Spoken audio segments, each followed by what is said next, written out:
So today we're looking at financial instruments, which is your first learning unit in your study guide. Financial instruments consists basically of three standards. I don't know if you guys know that. So we've got our first one.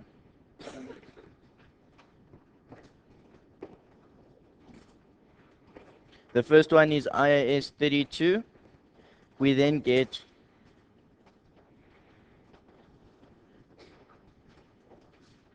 IFRS 9, and we get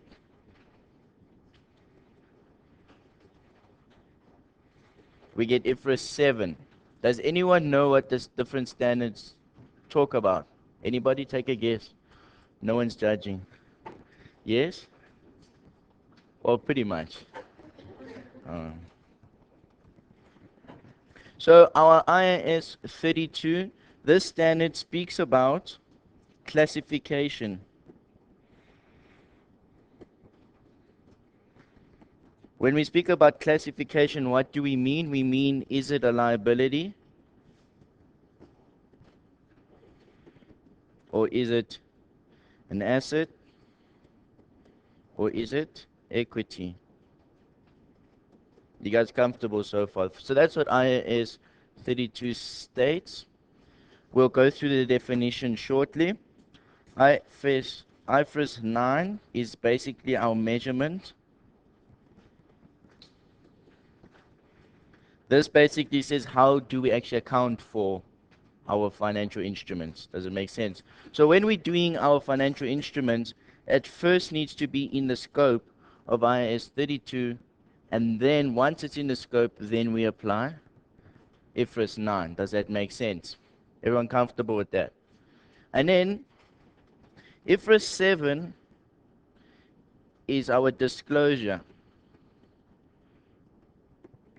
So then again, only if it's in terms of IFRS 9 can you apply IFRS 7. Does it make sense? So it's like a knock-on effect. So that's basically financial instruments in a very high level. So the first one we're going to do, let me let you. Alright, so the first one we're going to look at is we're going to look at our definitions. Now these are very important, and with UNISA making your syllabus a lot smaller, I think a discussion might come up at a very basic level. So I think it's very important to know your definitions. So first of all, what is a financial instrument? It is any contract that gives rise to a financial asset for one entity and a financial liability or equity in another entity.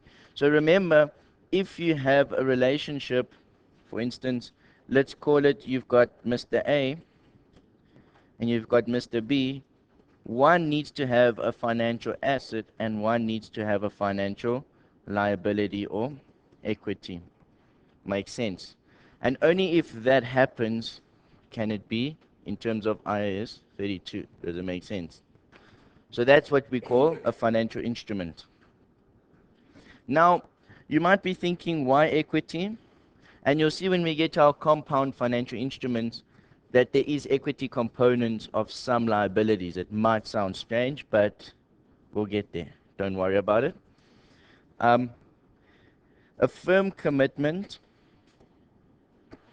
is just a binding agreement in exchange for a specified quantity of resources at a specific price. So that you're not going to need now. But when we're doing compound, where let's for instance say it's a debenture, it's going to convert into so many shares, you need a firm commitment. Does it make sense? But we'll get there shortly. Don't worry about it now. Now, a derivative. Does anyone know what a derivative is? Anyone know what it is? So it's basically a financial instrument, but it has to meet three characteristics. The first one is its value changes in response to a specific interest rate, price, or rate. So you might be thinking, what would that be? If you guys work and you guys import things from overseas countries, you guys know that the exchange rate changes all the time. Does it make sense? So let's say, do you guys know what an FEC is? Anyone know what an FEC is? A foreign exchange contract. Anyone? You guys know what that is? So it's pretty much similar to a foreign exchange contract. So the more the price changes, you're going to be either get an asset or a liability. Does it make sense? So it's just like an instrument. It's quite complex to understand. So it's basically, let's say we have we haven't paid anything, but we know if we pay in the future, we're going to either make a gain or a loss. Does it make sense in terms of foreign currency or interest rates or something like that? Does it make sense? So that's the first characteristic, and the next one is it requires no investment or very small. So pretty much you don't. Oh, you can't even see that. Sorry. Okay. So you don't pay very much for this, or you don't pay anything at all. Does it make sense? Nothing at all. So let's, for instance, say you bought shares on the London Stock Exchange, and let's say the share price changes there. So that's a difference. Does it make sense? But because it's in a foreign currency, you can get rise to a derivative. Does it make sense? You don't need to know about it. You just need like a very basic understanding. Even in CTA, you don't do them. You just need to know about them. And it's going to be settled in the future. Everybody comfortable? Don't worry too much about a derivative at the moment. It's just you need to know the definition, that's all. The next thing we're going to look at is our financial assets. So what is a financial asset? So you guys know the definition of an asset, I hope. Does everyone know it? Everybody, do you know your definition of an asset? If you don't know it, it's fine because the conceptual framework changed anyway. So when you do CTA next year, you learn a new definition. So basically, you know you got the definition of an asset. So you've got an asset. And then remember, you can either have it as PPE or you can have it as IP, investment property, or you could have it as an intangible asset. And now the new one we're going to introduce to you is a financial asset. Does it make sense? Yes? Well, not really. I'm just taking it for an asset point of view. Some of them could be current, some don't think too far into it. And then you could also have your inventory. Does it make sense? So you know what PPE is? It's to make money off of your assets in the future. Investment property is held to earn rentals and just capital appreciation. Inventory is to be sold in your location and your ordinary business. Intangible asset is like a brand name that stops other people from using your brand. And then financial assets is the last thing. So basically, if it doesn't meet these, then we try and get it into there. Does it make sense? So how it works is it needs to be cash. Make sense?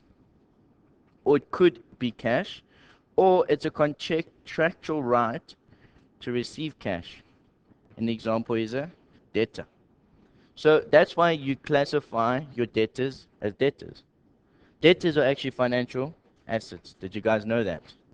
You've been doing them all this time and you never knew they were financial assets. Makes sense. Because why would you be recognizing them as an asset? Does it make sense?